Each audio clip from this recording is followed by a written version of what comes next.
Sumatera Selatan memiliki tradisi literasi yang kaya, dibuktikan dengan naskah kuno yang berasal dari berbagai daerah. Naskah kuno tersebut umumnya ditulis dalam aksara Arab maupun aksara Ulu. Meski usianya cukup tua, naskah kuno tersebut masih terawat hingga kini.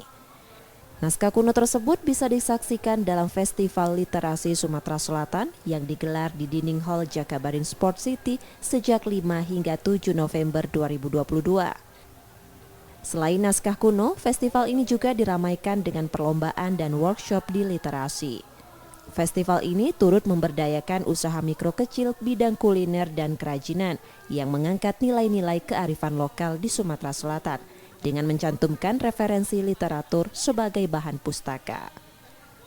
Lewat festival literasi, Gubernur Sumatera Selatan mengajak masyarakat hidup dengan wawasan, karena saat ini informasi dan pengetahuan bisa didapat lebih mudah. Bahwa literasi itu identik dengan wawasan, ada bidang-bidang, termasuk finansial.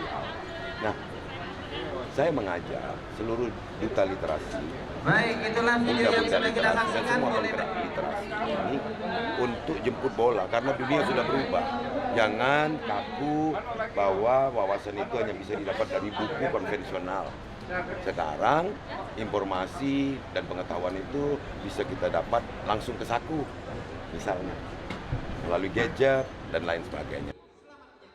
Tingkat literasi dan minat baca Indonesia masih rendah dibanding negara tetangga.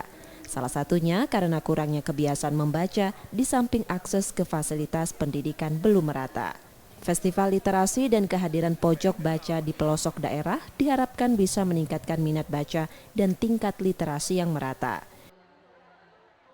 Rizky Nurmizan, Kompas TV, Palembang, Sumatera Selatan.